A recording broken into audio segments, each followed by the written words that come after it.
Фуры на свабодзе, Вільня і Лукашенка. Хто каго? Праца над памылкамі. Мікола Статкевіч апублікаваў аналіз падзею 2020-го. Нямірнае неба, дроны, уласна ў небе панад Менскам. Панядзелак 23 сакавіка 20 гадзіны аб'ектыў. Я Валерий Руселік, вітаю гаспадарства і запрашаю на выданне.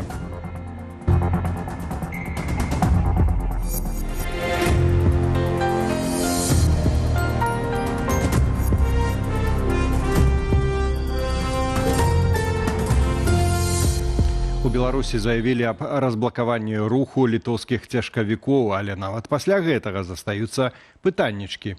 Калі менавіта транспарт зможа масава пакінуць краіну, колькі гэта будзе каштаваць перавознікам і ці ўсе з іх змогуць пакрыць гэтыя выдаткі?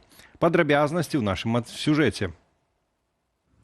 Лукашенко дазволіў літоўскім фурам выехаць з Беларусі, але толькі пасля аплаты стаянкі. Пра гэта паведамілі ў дзяржаўным мытным камітэце. Еўрапейскія цяжкавікі заставаліся ў Беларусі з лістапада 25-го года, пасля таго, як Літва закрыла шэраг пунктаў пропуску ў адказ на кантрабанду з беларускай тэрыторыі. Нягледзячы на даўно адкрытую мяжу, афіцыйны Менск не дазваляў транспарту пакідаць краіну і скіраваў цяжкавікі на адмысловыя пляцоўкі, дзе штодзённая плата за кожнае аўта складала 120 еўраў. Больш за тое, улады абяцалі сканфіскаваць машыны, калі тыя не выедуць з Беларусі праз 4 месяцы. Цяпер жа плата істотна ніжэйшая. Тягач с полуприцепом грубо по курсу белорусского рубля есть 47 евро.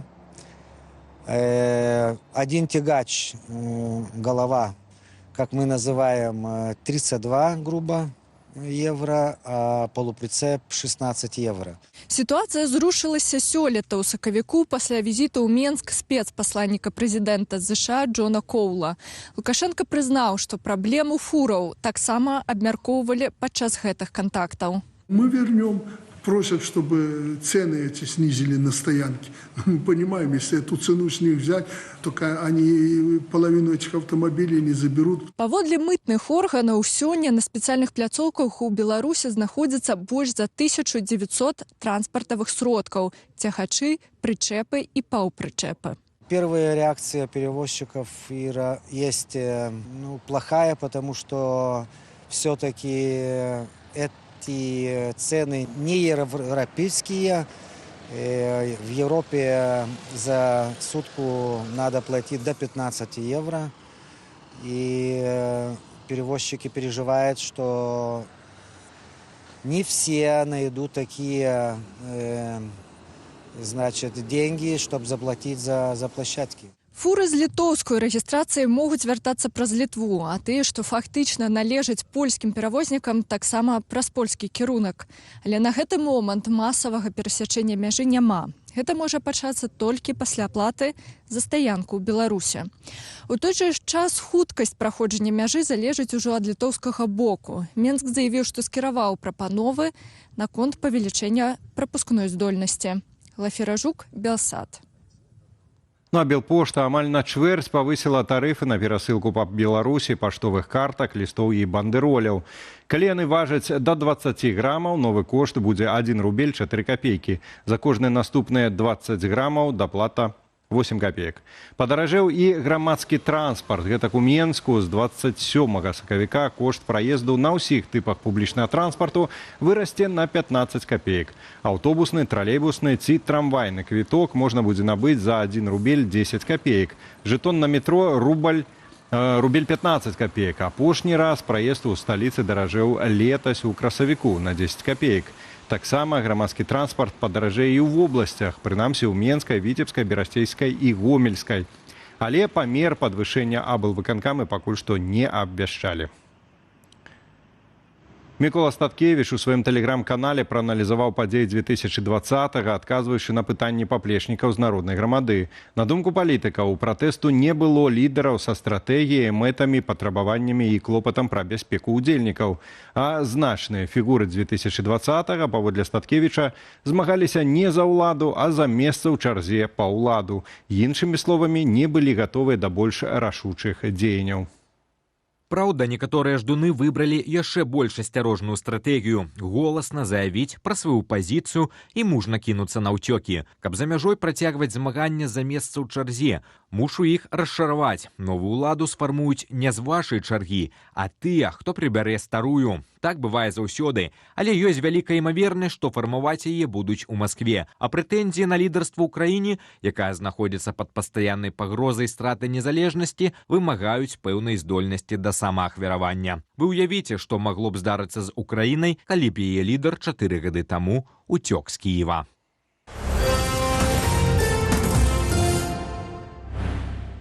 Каля 16 гадзінаў затрымкі самалёт Белаві, які меўся вылецець з Менску ў расійскі Санкт-Петербург, напярэдадні вечарам змог пакінуць беларускую сталіцу толькі сёння раніцаю. У нацыянальнай авіякампаніі патлумачылі гэта ўвядзеннем абмежаванняў на прыём і выпуск самалётаў у аэрапорце Пулкава. З той жа прычыны затрымаўся і рэйс з Санкт-Петербургу ў беларускую сталіцу. Аэрапорт Пулкава напярэдадні ўвечары закрывалі праз налёт беспілотнікаў. Пад атаку трапіў і порт у Прыморску. Кіраўніцтва Ленінградскай вобласці Расіі паведаміла, што ў выніку пашкоджаныя рэзервуары з палівам, адбыўся пажар. Невядомы лятальны аб'ект, імаверна, дрон упаў у Літве за 15 кіламетраў ад мяжы з Беларусю. Пра гэта паведаміў літоўскі нацыянальны цэнтр кіравання крызісамі. Неспакойна і ў самой Беларусі. Уначы жыхары Менску і рэгіёнаў замест сну прыслухоўваліся да гукаў над галавою. Соседкі выбухнулі паведамленнямі пра пралёты беспілотнікаў. Сведчанні відавочцаў супадаюць. Гук, які немагчыма зблытаць з верталётам ці аўтам. Падрабязней у наступным матэрыяле. Мінулая ноч для многіх беларусаў выдалася трывожнай. Каля 2 гадзіны ночы жыхары розных раёнаў сталіцы паведамлялі пра характэрныя гукі дронаў у небе. Хваля абмеркаванняў пачалася ў сацыяльнай сетцы Трэц. Карыстальнікі казалі, што прачнуліся ад усё мацнейшага гуку, які нагадваў працу рухавіка-беспілотніка. Сёння ноччу мы з мужам чулі гук дрона, які пралятаў над нашым домам. Такое ўжо было ўлетку. У сучасных рэаліях такія моманты прымушаюць насцярожыцца. Чакала гэтую галінку. Паводле адчуванняў над домам кружыў і паляцеў. Упершыню чула такі гук, але першая думка – гэта дрон. Цэнтральны раён таксама было ноччу. Паводле адчуванняў гук нібы набліжаўся да хаты і потым аддаліўся ды знік. Некаторыя карыстальнікі выказалі здагадку, што гэта маглі быць верталёты МНС, бо раней папярэджвалі аб правяранні цеплатрасаў з дапамогай цеплавізараў. Фота ці відэадаказаў у сетцы няма, што не дазваляе адназначна ідэнтыфікаваць лятальны аб'ект. Няма і афіцыйнай рэакцыі ўладаў. В прынцыпе, невыгадна паведамляць, асабліва пра тое, што не прапусцілі гэтыя дроны з ноу-транзітам пра сваю тэрыторыю. Гэта сведчыць пра тое, што наша сістэма супрацьпавітрэнай абароны проста дзірявая. Паводле каментатараў у соцсетках аналагічныя гукі былі чуваць у розных рэгіёнах краіны. Час паведамленняў акурат супадаў. У Воршы таксама быў гук даволі працяглы, але думаў, здаецца. Цяпер чытаю галінкі і зразумеў, што зусім не здаецца. Магілёў было чуваць каля гадзіны 40 ночы і крыху страшна. Горадня каля 3:30 чуў.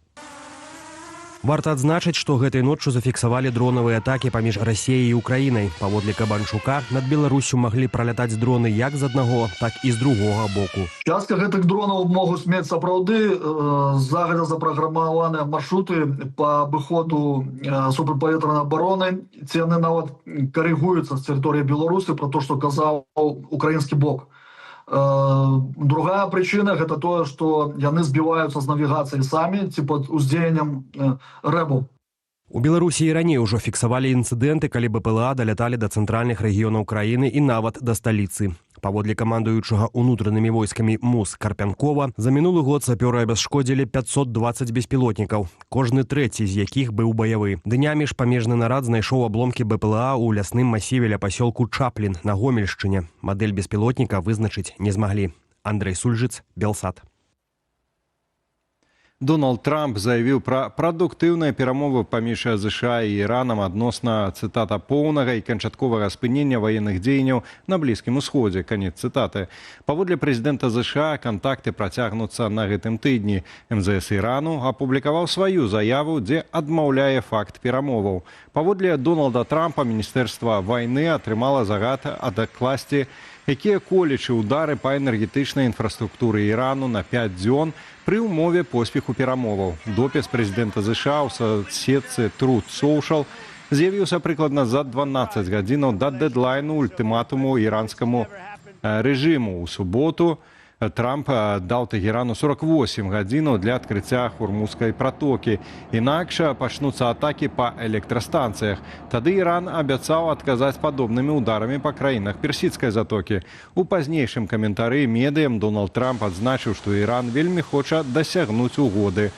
На заяву адрэагавалі ўсесветныя рынкі. Кошт нафты маркі Brent знізіўся на 13%, прыкладна да $96 за барель.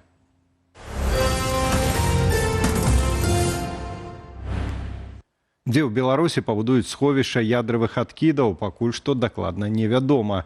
Але паводле беларускай арганізацыі ў абыходжанні з радыеактыўнымі адкідамі сярод 3 магчымых месцаў ужо выявіўся фаварыт. Што праўда, Літва, якая актыўна выступала супраць атамнай станцыі ля сваіх межаў, будзе незадаволеная і падобным выбарам месца для магільніка на Астравеччыне, непадалёк ад БелАЭС. Тэму працягне Ірына Дарафійчук.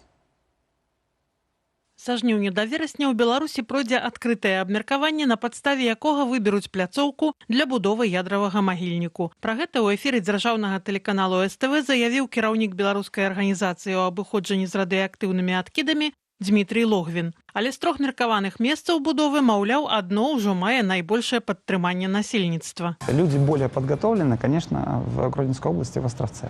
Они живут рядом с этим объектом, они видят все бонусы. Это гораздо более развитый регион по сравнению с теми регионами, с остальными, которых мы выбираем нашу площадку. Процент за 70 людей, ну, в целом по этому региону, видят и не против размещения нашего предприятия у себя. 2 іншыя пляцоўкі сабралі менш прыхільнікаў. Паводле Дмітрия Логвіна, пры выбары месца будуць арыентавацца на меркаванне мясцовых жыхароў. Пры гэтым пра сустрэчу на тэму будовы ядравага магільніку, што на мінулым тыдні прайшла ў Хойніках, інфармацыі вобмаль. А мясцовае выданне закрыла каментары пасля таго, як людзі абурыліся патэнцыйным будаўніцтвам. Наш эксперт афіцыйным лічбам не давярае, але мяркуе, што Астравец усё ж найлепшы выбар для будовы, бо пераважная большасць ядравых адкідаў менавіта з БелАЭС. Увеличить нагрузку до 400 мегаватт электрических.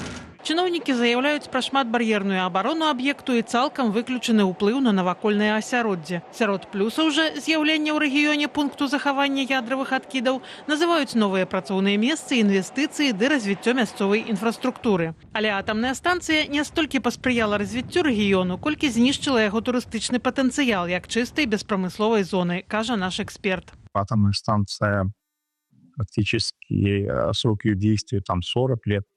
Максимум 60, а мобильник это 500 лет. Так точно нужно закладывать по хранению этих радионуклидов, поэтому они там будут храниться, все это будет понимать, и выбросы нужно будет контролировать. Паводле дакументаў, першую чаргу ядравага магільніку плануюць увесці ўжо да 2030 года. Ірына Дарафійчук, Белсат. Ведаеце, гаспадарства, едзеш там па трасе па Астравеччыне, лясы, прыгажосць, і бац, вось стаіць вось гэтая гаргара. Ну і наконт таго, наколькі там гэта бяспечна, выключаны ўплыў на навакольнае асяроддзе, мы нават не гаворым пра змену ўзроўняў вілі, тэмпературы ў прытоках, дзе ласось не рестуе дагэтуль. Але хаця б взять той факт, што больш за палову часу цяперашняя атамная станцыя ў Астраўцы стаіць на рамонце, ну, такое сабе. Тым часам у Беларусі пачалі абмяжоўваць наведванне лясоў, паведамляе прэс-служба Мінлясгасу. Прычына ў большасці рэгіёнаў на тле сухога надвор'я цяпер зафіксаваны 3-й клас пажарнай небяспекі з 5 магчымых. На практыцы гэта азначае забарону заязджаць у лясы на аўтах, а вось гуляць па лесе можна. Абмежаванне закранае амаль усе раёны Беларусі, акрамя 7 на захадзе і паўночным захадзе, а таксама паўночным захадзе. Толькі за мінулыя выходныя Мінлясгас зафіксаваў 5 загаранняў, імі былі ахоплены амаль 4 гектары лясоў, а з пачатку года адбылося 30 лясных пажараў.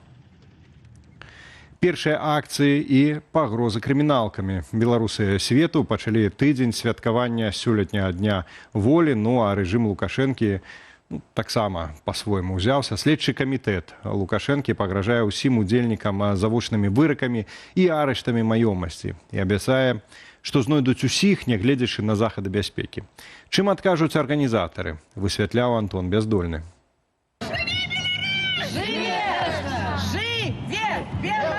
Першыя мерапрыемствы, прысвечаныя Дню волі 2026, прайшлі ў некалькіх гарадах Еўропы. У Брусэлі невялікая група беларусаў правяла акцыю і разгарнула вялікі бел-чырвона-белы сцяг каля місіі дэмакратычнай Беларусі ў Бельгіі. Дзень волі – это тое, да чаго імкнуліся нашы продкі, і мы сёння нясём іх эстафету.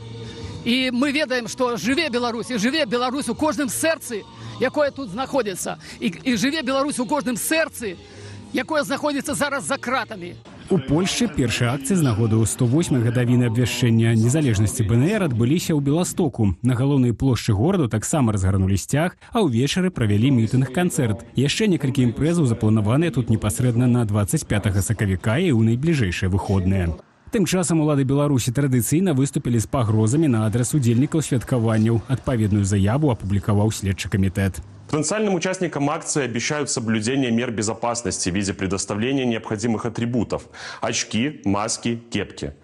Следственный комитет сообщает, что современная методика позволяет идентифицировать личность каждого. Задействованный актив будет выявлен, действия квалифицированы в соответствии с Уголовным кодексом Республики Беларусь, привлечен к ответственности при необходимости с применением механизма специального производства и конфискации имущества на территории нашей страны. Летась следчы камітэт паведамляў, што вызначыў асобы 207 удзельнікаў акцыяў Дня волі 2025. Супраць іх пачалі спецыяльнае судовае вядзенне, правялі ператрус у Беларусі і паведамілі пра арышт маёмасці. Гэтым разам арганізатары зноўку заклікаюць усіх ахвотных ацэньваць рызыкі ўдзелу ў публічных святкаваннях. Таварышам са следчага камітэту і іншым, якія збіраюцца ідэнтыфікаваць удзельнікаў на Дзень волі, трэба памятаць, яны ўвязаліся ў змаганне з цэлым народам, з беларускім народам, а гэта народ, які мае шматсотгадовыя партызанскія традыцыі.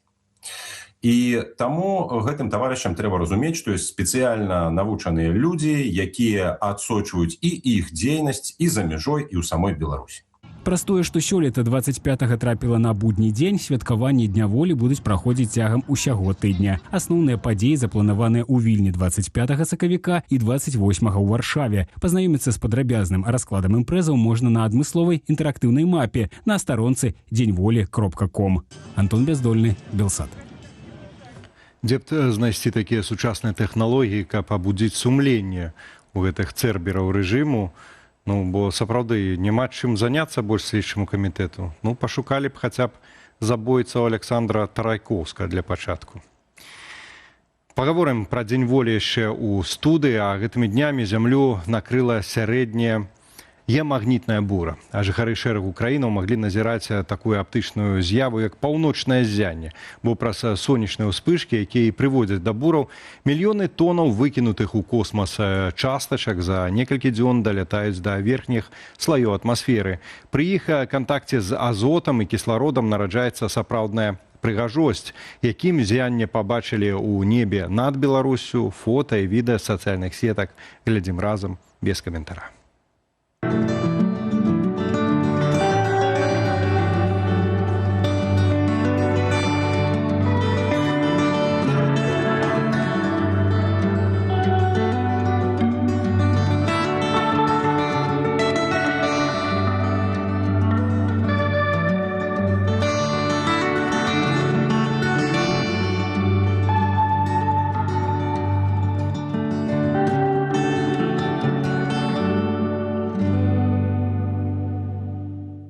Хацеў прыгадаць пра кінафестываль «Паўночнае ззянне», які ў Беларусі гэтае самае, которое без сумлення прызналі экстрэмісцкім, але вырашыў не псаваць такую прыгажосць.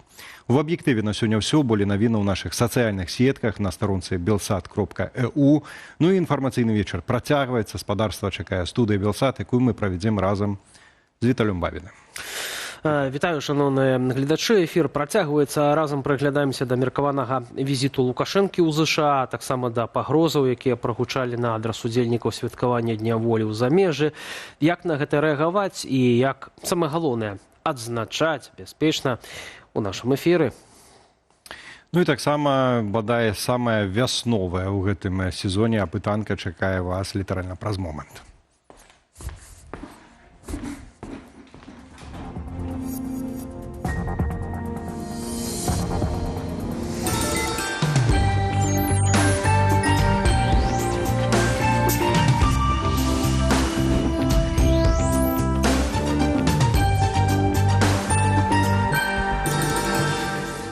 Валерый Руселік, Віталь Бабін, жывы эфір, студыя Белсат. І адразу прыглядаемся да пытання, якое мы сёння адрасуем вам. Калі гэта бяспечна, калі ласка, прагаласуйце, а таксама каментуйце яго.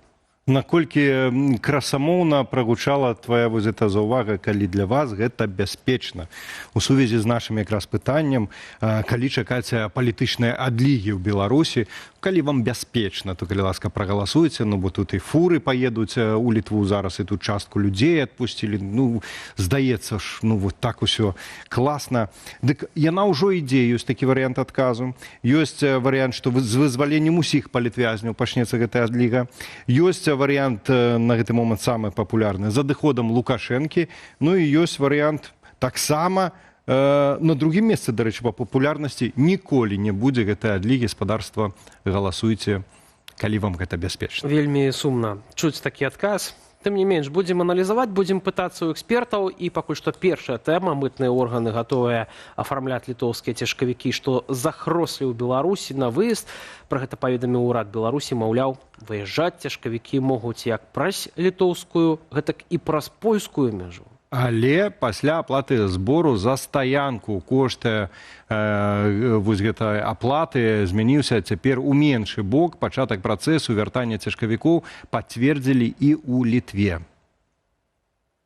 Каб літоўскія фуры пакінулі тэрыторыю Беларусі, уладальнікі мусяць аплаціць іх захоўванне на стаянках. Паводле літоўскага боку цана пытання цяпер наступная. Дзень паркоўкі для цягача з паўпрычэпам каштуе прыблізна 48 еўраў. Толькі паўпрычэпа прыблізна 16 еўраў. І толькі цягача прыблізна 32 еўры. Такія тарыфы Белмедсервіс даслаў у літоўскую нацыянальную асацыяцыю перавознікаў Лінава. Раней улады Беларусі хацелі атрымаць 120 еўраў за сотні стаянкі цяжкавіка ці паўпрычэпа. Зрухі ў справе літоўскіх цяжкавікоў сталі магчымыя пасля 19 сакавіка, калі ў Менску прайшлі перамовы паміж Александром Лукашэнкам і спецыяльным пасланнікам ЗША ў Беларусі Джонам Коулам. Літоўскія цяжкавікі апынуліся закладнікамі ў Беларусі пасля таго, як Літва закрыла сваю мяжу з нашай краінай на фоне пастаянных залётаў на іх тэрыторыю балонаў з кантрабандаю. З кастрычніка мінулага года на беларускіх стаянках заставалася каля 1900 літоўскіх транспартавых сродкаў.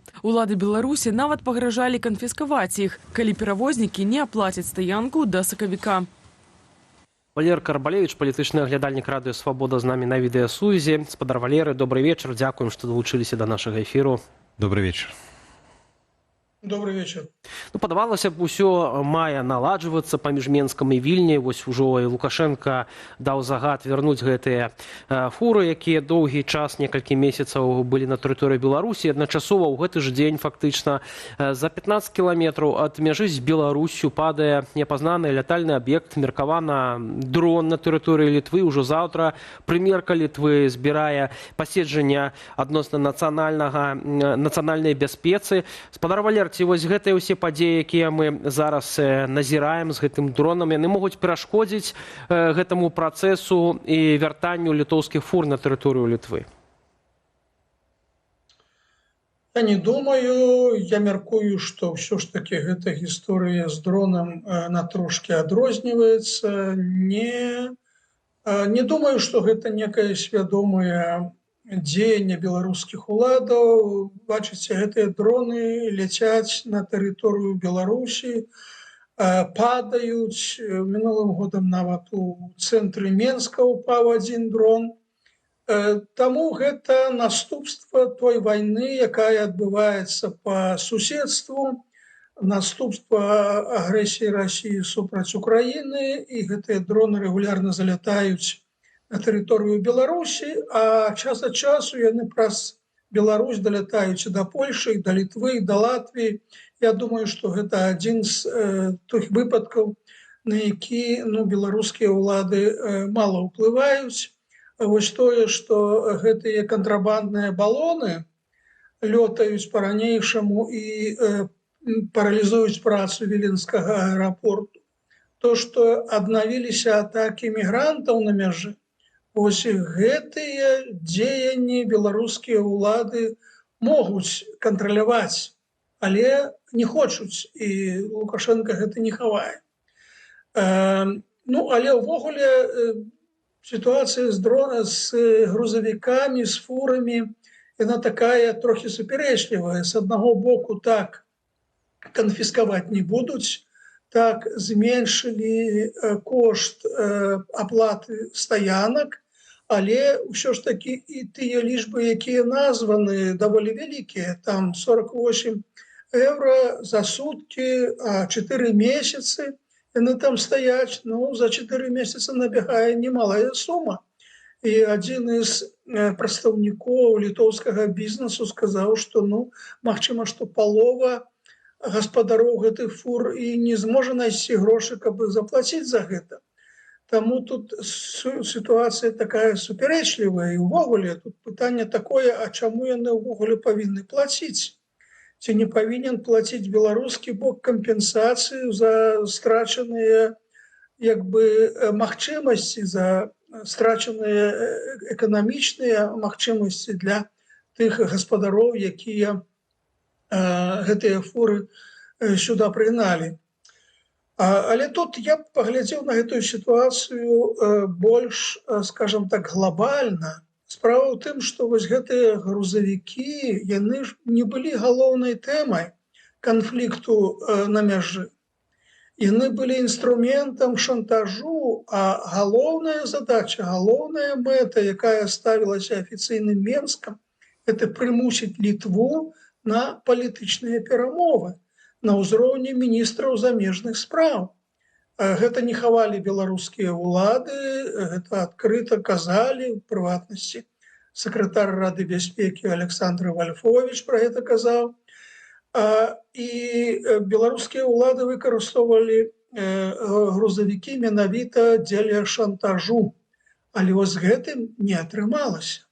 Літва не пайшла на саступкі ў гэтым пытанні, адмовілася весці перамовы на ўзроўні міністраў замежных спраў, пагадзілася весці перамовы толькі на тэхнічным узроўні, на ўзроўні там прадстаўнікоў памежнага камітэту, на ўзроўні мытных органаў і не больш за тое. Ну і ўрэшце галоўным фактарам, які прымусіў беларускія ўлады пагадзіцца на вызвалення гэтых грузавікоў, гэта ЗША, гэта візіт Джона Коула. І, бачыце, напярэдадні візіту лукашэнкаўскія ўлады вырашылі, якім чынам можна захаваць твар. Ну вось і прыдумалі, прэм'ер-міністр Александр Турчин сустрэўся з некаторымі прадстаўнікамі гэтых фірм, грузавікі якіх захапілі беларускія ўлады. Ну, сэнс быў такі, што, маўляў, вось літоўскія ўлады не клапоцяцца пра сваіх грамадзян, не клапоцяцца пра сваіх бізнес-кампаніяў, а вось беларускія ўлады гатовы пайсці насустрач, і, маўляў, мы гэта і зрабілі. Ну, але ў выніку беларускія ўлады былі вымушаны саступіць. Я гэта падкрэсліваю. І таму вось гэты канфлікт завяршаецца ўсё ж такі не на карысць беларускіх улад.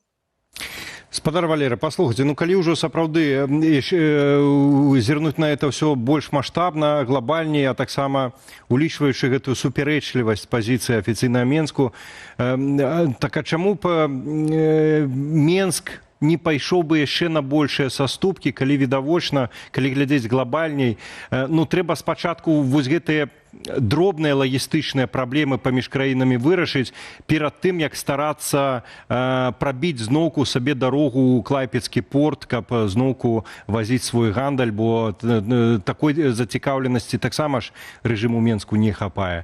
Так чаго ж ён так упіраецца? Чаго ж не пойдзе? Ну, выгода ж якраз на паверхні ляжыць ад таго, калі б ён саступіў. Ну, бачыце, беларускія ўлады лічаць, што полностью саступіць, аддаць гэтыя грузавікі просто так бясплатна, нічога не атрымаўшы ад літоўскіх кампаній, ну, гэта была поўная капітуляцыя, гэта была праява слабасці. Вось, і зноў жа беларускія ўлады заўсёды прывыклі гандлявацца, торгавацца.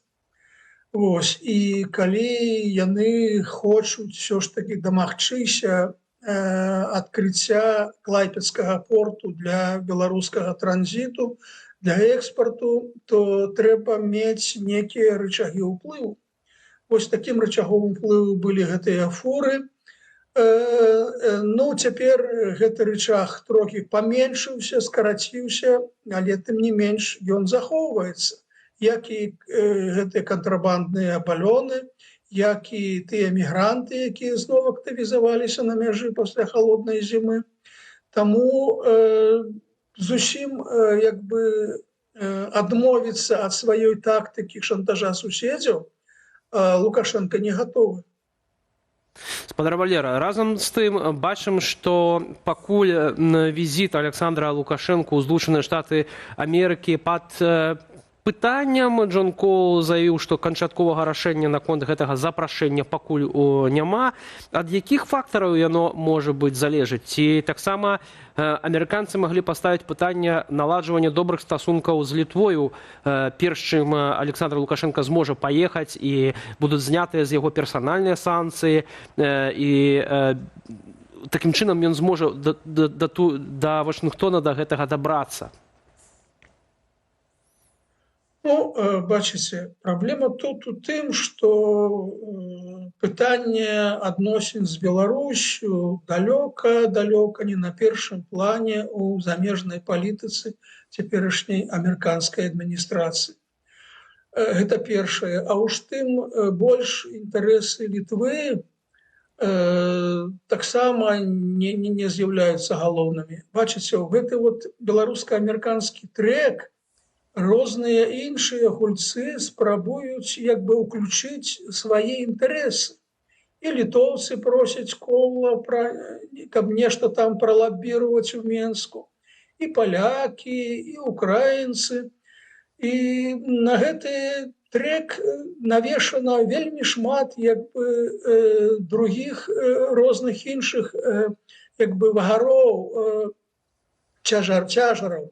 І пад гэтымі цяжарамі, як Коул яшчэ і спраўляецца зусім. Нават можна яму паспачуваць. Вось. Я думаю, што калі дойдзе справа да запрашэння, ну, цяжка сказаць. Бачыце, я думаю, што спачатку, магчыма, Лукашенку запросіць на чарговае паседжанне Рады міру і паглядзець, ці зможа Лукашенко прыехаць, ці зноў яго Масква не пусціць. І ўжо потым можна чакаць запрашэння некага такога асобнага візіту да Трампа, прычым нават, як разважалі там падчас перамоваў, нават не ў Вашынгтон, а ў Фларыду, дадому, да хаты Дональда Трампа. Ну, будзем чакаць. Разам з тым, спадар Валера, бачым, што Вільня не зусім таксама хоча цяпер ісці на саступкі, наадварот. Міністэрства замежных справаў нашай паўночнай суседкі заявіла, што можа скасаваць пагадненне пра памежны рух, але ў першую чаргу гэта будзе датычыць самых беларусаў і самых літоўцаў, якія жывуць у гэтай памежнай зоне. Каму хочуць зрабіць горш? Рэжыму Лукашэнкі ці простым грамадзянам? Ну, бачыце, мы павінны даволі асцярожна ставіцца да ўсіх гэтых заяваў, бо паміж заявамі і рэальнымі дзеяннямі ёсць пэўная дыстанцыя. І палітыкі ў дэмакратычных краінах сваімі заявамі неяк арыентуюцца на сваю уласную аўдыторыю, на свой электарат, дэманструюць гэтаму электарату тое, што яны абараняюць інтарэсы сваіх грамадзян, якія церпяць ад нейкіх дзеянняў беларускіх уладаў. Таму тут шмат адресатаў, гэта не толькі афіцыйны Менск, гэта і ўнутраная аўдыторыя. Таму паміж словамі і дзеяннямі пэўныя дыстанцыі я бы пакуль асцерагаўся казаць пра нейкія пэўныя рашэнні, пакуль яны не прыняты. Спадар Валер, ну ведаем вось з апошніх сацыялагічных апытанняў, праведзеных у Літве, якраз пра тое, што каля траціны літоўцаў хутчэй негатыўна ставяцца да беларусаў. Відавочна, што тут наўпроставая сувязь з агрэсіўнай палітыкай, якую вядзе Лукашенка ў дачыненні да Літвы, і беларусы атрымліваюцца як закладнікі. Між тым, мала папросту дыягнаставаць сітуацыю, варта штосьці рабіць, хто можа палепшыць гэтае стаўленне літоўцаў да беларусаў сёння. Ці гэта задача для беларускіх дэмакратычных сіл, альбо гэта хутчэй выклік для саміх уладаў Літвы, магчыма, на вашу думку? Таму што найвышэйшыя асобы Літвы якраз выказваюцца вельмі прыхільна і цвёрда выказваюцца ў дачыненні да дэмакратычнай Беларусі. Сітуацыя тут вельмі неадназначная. На настроі літоўскага грамадства ўплываюць шмат якія чыннікі. І сярод палітычнага класа Літвы ёсць палітыкі, ёсць структуры, арганізацыі, якія спрабуюць рабіць піяр на негатыве адносна беларусаў, не толькі беларусаў, на тых людзей, якія прыехалі, мігрантаў, не толькі з Беларусі, дарэчы. Увогуле, варта адзначыць, што сёння антыэмігранцкія настроі, антымігранцкія настроі існуюць па ўсёй Еўропе, яны ўзмацняюцца. І нават, бачыце, у ЗША яны даволі моцна з'яўляюцца праблемай і канфліктам паміж рознымі палітычнымі сіламі. Трамп на барацьбу з мігрантамі зрабіў стаўку ў сваёй перадвыбарчай кампаніі. Таму тут Літва трапляе ў нейкі такі агульны тренд. Што трэба рабіць? Сапраўды, гэта шмат залежыць і ад літоўскіх палітыкаў, шмат залежыць і ад беларускіх дэмакратычных палітыкаў, і шмат залежыць ад таго, якім чынам і калі закончыцца вайна ва ўкраіне. Магчыма, што заканчэнне яе прывядзе да некай пэўнай разрядкі ў рэгіёне, і тады і стаўленне да беларусаў у Літве паменшыцца, бо сапраўды Літва сёння, літоўскае грамадства ў пэўным сэнсе адчувае не тое, што небяспеку, а пэўную трывогу за сваю ідэнтычнасць, бо пасля ўступлення Літвы ў Еўразвяз значная частка літоўцаў паехала ў Еўропу шукаць сваё шчасце, а цяпер, вось пасля пачатку вайны, пасля 2020 года, у Літву шмат прыехала, скажем так, грамадзян не толькі Беларусі, але і Расіі, і, што важна азначыць, Украіны. І, скажем, расійская мова цяпер у Вільні і ў іншых месцах Беларусі стала значна больш заўважнай, і літоўцы адчуваюць адсюль некую такую схаваную небяспеку сваёй ідэнтычнасці. І гэта адлюстроўваецца і ў гэтых сацыялагічных апытаннях, і адлюстроўваецца ў пэўных кроках, пэўных дзеяннях палітыкаў літоўскіх. Таму тут існуе такі ланцужок, калі адныя падзеі цягнуць за сабой іншыя падзеі. Спадар Валер, на развітанні, калі можна караценька, мы задаем пытанне нашим гледачам сёння, калі чакаць беларускай адлігі. 66% прагаласавалі за варыянт адказу з адыходам Лукашэнкі, а на другім месцы 19% адказу ніколі не будзе гэтай палітычнай адлігі ў Беларусі. Ці маглі б вы пракаментаваць вось гэтыя вынікі? Ну, калі казаць па часу, скажем, калі гэта адліга здарыцца праз год, праз 5, праз 10 гадоў, то тут гадаць абсалютна бессэнсоўна. А што тычыцца вось той версіі, што адліга пачнецца, калі Лукашенко сыдзе з палітыкі, ну вось з гэтым меркаваннем я мог бы пагадзіцца і думаю, што хутчэй за ўсё вось тут Vox Populi, Vox Dei.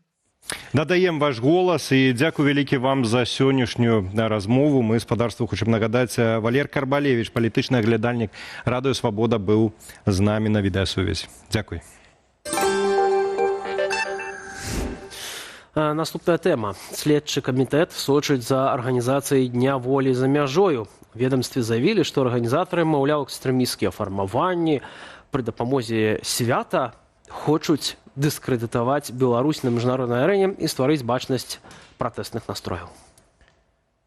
У сваёй заяве афіцыйны прадстаўнік следчага камітэту Александр Сухадольскі папярэдзіў патэнцыйных удзельнікаў святкавання Дня волі, што маски, кепкі і акуляры не дапамогуць захаваць анонимность. Современная методика позволяет идентифицировать личность каждого. Задействованный актив будет выявлен, действия квалифицированы в соответствии с Уголовным кодексом Республики Беларусь, привлечен к ответственности при необходимости с применением механизма специального производства и конфискации имущества на территории нашей страны. Менавіта сёлета Дзень волі святкуюць асабліва шырока. Не толькі дзень, а цэлы тыдзень. Усе імпрэзы можна знайсці на адной мапе – деньволі.com. Тут адлюстраваныя імпрэзы і акцыі, што пройдуць з нагоды Дня волі ў США, Канадзе, а таксама еўрапейскіх краінах. Найбольш масавыя сустрэчы маюць адбыцца ў краінах-суседках – Польшчы, Літве і Украіне. Тут на 25 сакавіка запланаваныя мітынгі, кірмашы і форумы. На жаль, адзначыць Дзень волі ў Беларусі публічна сёлета таксама не атрымаецца. Рэжым Лукашэнкі пераследуе ўсіх, хто падтрымлівае ідэалы дэмакратыі і свабоды. Таму беларусам у Беларусі праваабаронцы раяць публічна ніяк не выказваць сваёй пазіцыі. А замест гэтага лепей ціха дапамагчы тым, хто мае цяпер у гэтым патрэбу. Я вось подумал, спадарства, то бок Лукашенко з ягонымі пагрозамі арэшнікам, там з бомбай ягонай там кінуць туды-сюды. Ён не дыскрэдытуе Беларусь у замежжы, а беларусы, якія любяць Беларусь, хочуць свабоды, незалежнасці, еўрапейскай будучыні нашай краіне, яны дыскрэдытуюць. Все правильно я разумею? Пра гэта пагаворым з нашым госцем. Олег Кулеша, суорганізатар святкавання Дня волі ў Варшаве. Прывітанне, Олег. Вітаю. Памятаю, што роўна год таму назад сидзелі ў гэтай жа студыі, тыя ж самыя пагрозы сыпаліся на адрас удзельнікаў Дня волі. І сёння тое самае. Як на гэта рэагаваць? Да і не толькі летась, і пазалетась таксама былі пагрозы, і пазалетась таксама яны абвешчвалі аб тым, што зроблена велізарная крымінальная справа, дзе яны знайшлі цэлых некалькі там тысяч удзельнікаў, і пры гэтым яны казалі, што 200 чалавек толькі прыйшло на святкаванне Дня волі. З Дня волі, з Днём волі яны не змогуць весці барацьбу, таму што гэта наша нацыянальнае, гэта наша родное, гэта наша нараджэнне.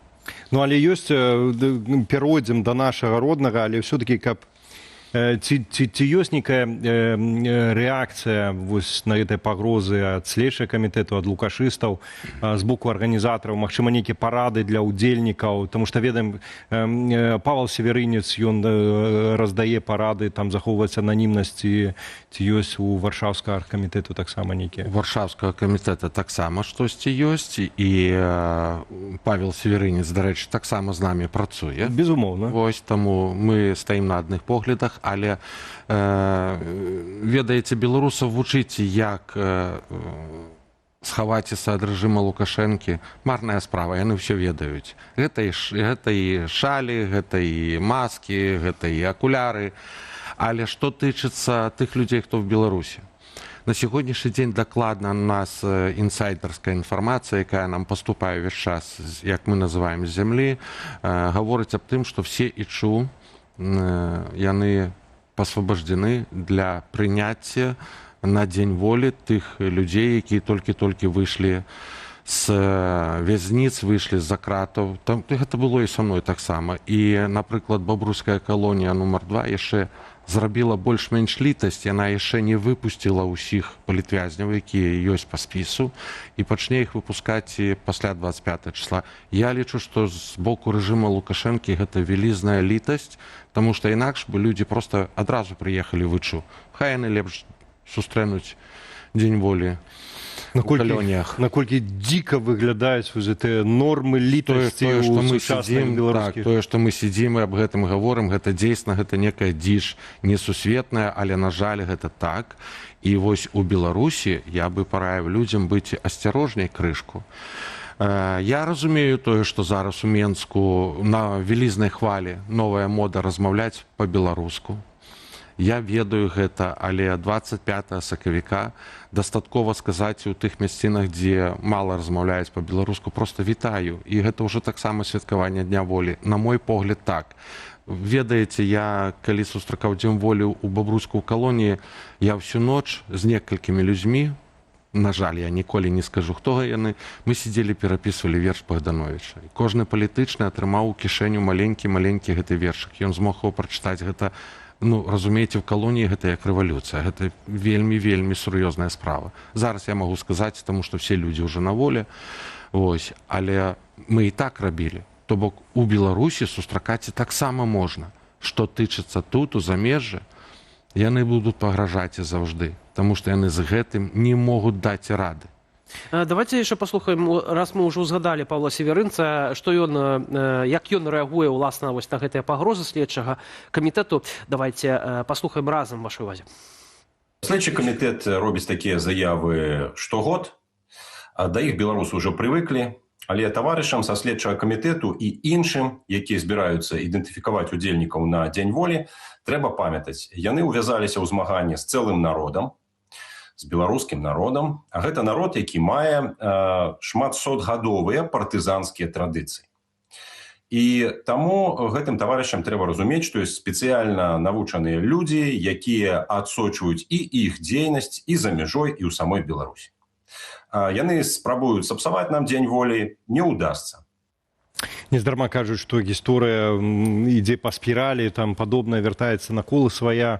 Пад савецкай акупацыяй таксама ў Беларусі так схавана па-партызанску адзначалі Дзень волі, а больш шырока, голасна за мяжою. Тому ж, уласна, да святкаванняў, якія рыхтуюцца, як, што плануецца, як будзе выглядаць. Зразумела, што Варшава гэта з'яўляецца топавае месца, дзе адбываецца самая главная імпрэза, якая вось вялізнае шэсце. І дзякуй Богу, што мы маем магчымасць адзін раз у год несці наш велізарны сцяг. 330 метраў. 330 метраў. Яго паказваюць якраз. Дарэчы, гэты велізарны сцяг для таго, каб яго несці, патрэбна каля 900 чалавек. То бок, калі рэжым Лукашэнка кажа, што прыйшло 200-300 чалавек, вы разумееце, што трэба памнажаць на 25.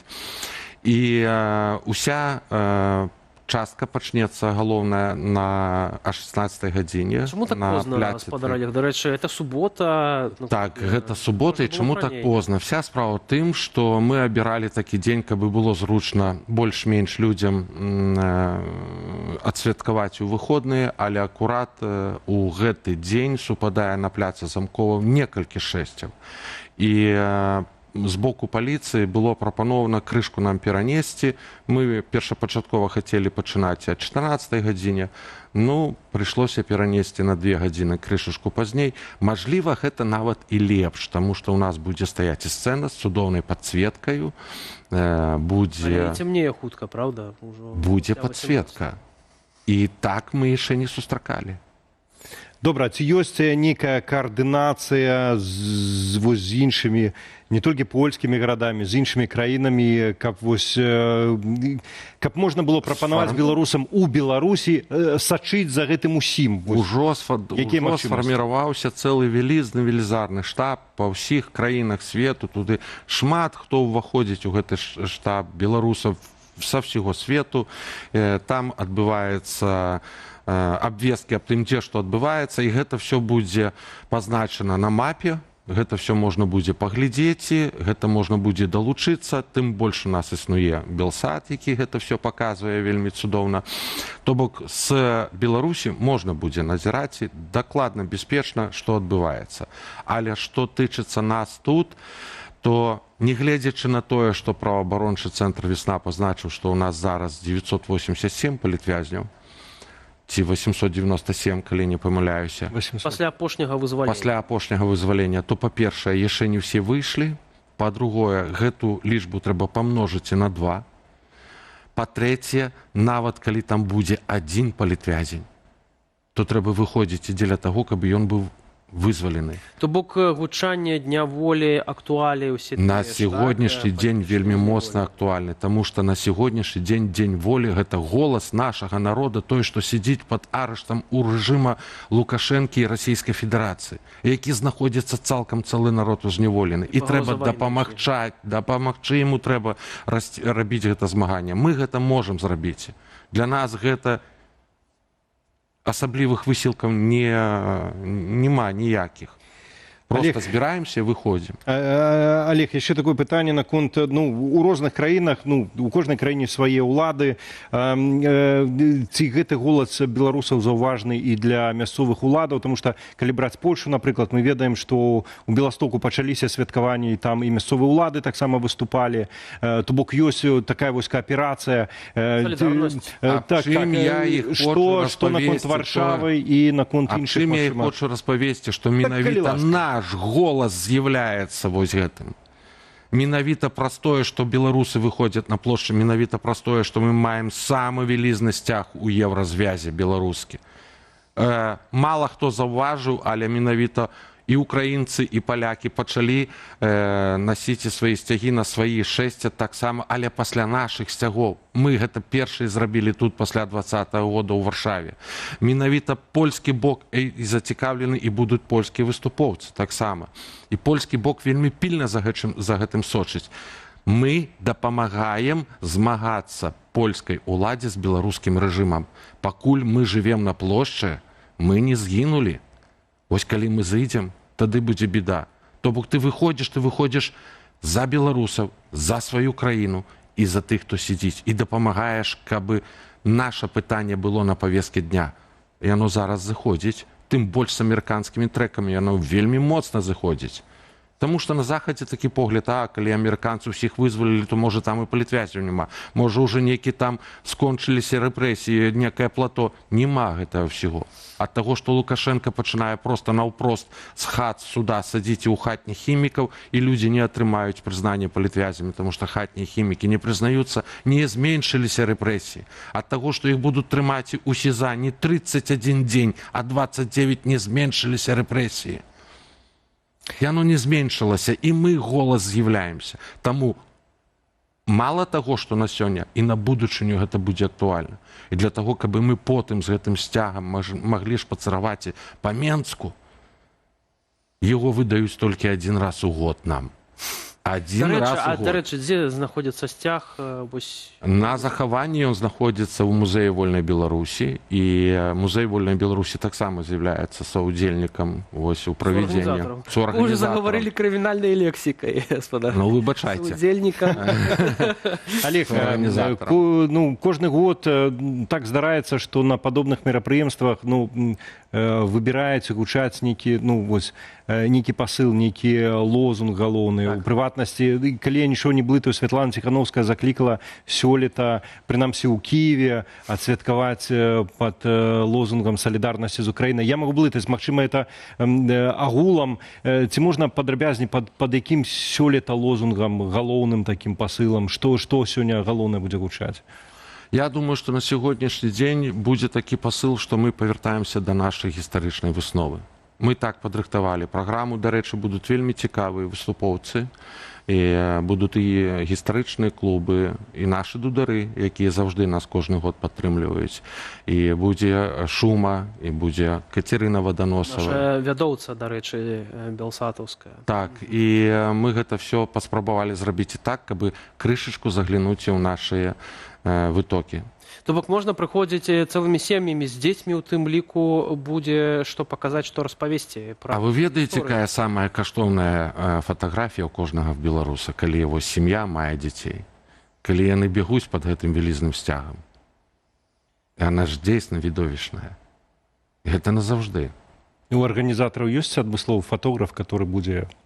У нас ёсць адмысловы фатограф, і ў нас ёсць людзі, якія... І ёсць, дарэчы, акрэдытаваныя ж журналісты і гэтак далей. Але наш фатограф, яго все ведаюць, ён дапамагае нам, і калі што, мы можам дапамагчы зрабіць якасныя фота. Я спадзяюся таксама, што пытанне бяспекі будзе на часе гэтых акцыяў таксама вамі прадугледжанае. Так, для гэтага у нас распрацавана цэлая праграма і ёсць пагадненне з польскай паліцыяй, з польскім бокам. У нас існуюць пэўная валантэрская ахова, якая дакладна на прафесійным узросце займаецца тым, каб адсочваць і каб не было розных непрыемных сітуацый альбо нейкіх правакацый ці штосьці такое. І прыватная бяспека, ну, выбачайце, я тут скажу проста, людзі, якія перажылі 20-й год в Беларусі, іх бессэнсоўна чамусьці вучыць, яны все разумеюць. Але будзем спадзявацца, што на гэтае святкаванне прыйдуць не толькі тыя, хто перажыў пратэсты 20-го года, але і іншыя беларусы, бо гэта агульнае беларускае свята. Олег, дзякуй вялікі за размову. Не абяцаем з Віталём, што будзем на самім свяце, бо, магчыма, будзем асвятляць яго якраз у студыі, таму што Белсат працуе заўсёды і ў святы, і не ў святы. Олег Кулеша, суарганізатар святкавання Дня волі ў Варшаве. Дзякуй вялікі за гэтую размову. Ну а цяпер час для нашай сталай рубрыкі «Жыццё рэгіёнаў», якую мы вельмі любім і рыхтуем разам з калегамі з Багамеда. І першая тэма.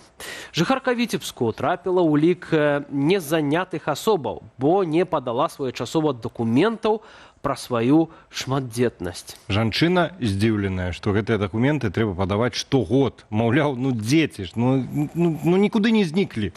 Ейныя думкі пра сітуацыю ад першай асобы вашай увазе. Вашему вниманию тунеядка Мария II. Почему вторая? Потому что первый тунеядец мой супруг, которому насчитали 3000 белорусских рублей ФСЗН, при этом объявили его тунеядцем.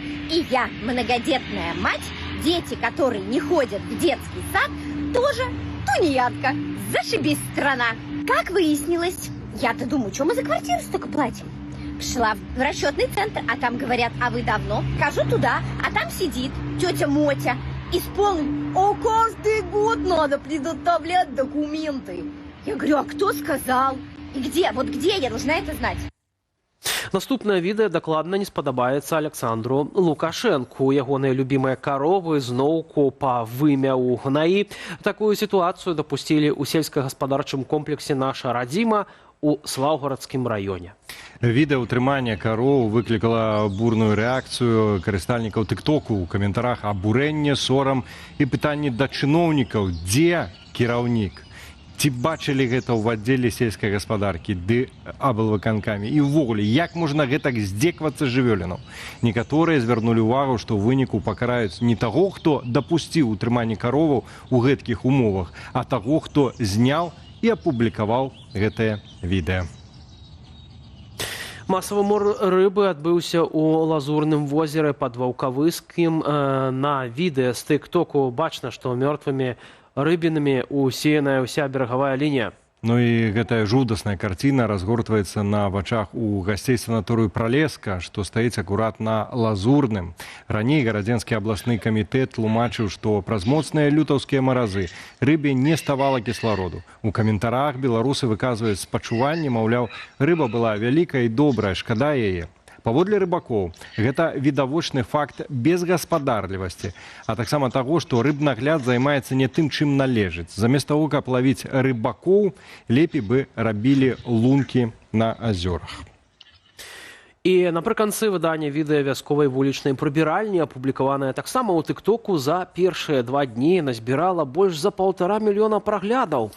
З выгляду нічым не адметная вясковая прыбіральня, але што за карычневымі, это папросту колер супадзення, дзвярыма. Давайте проста цяпер адправімся з вами разам на віртуальную экскурсію.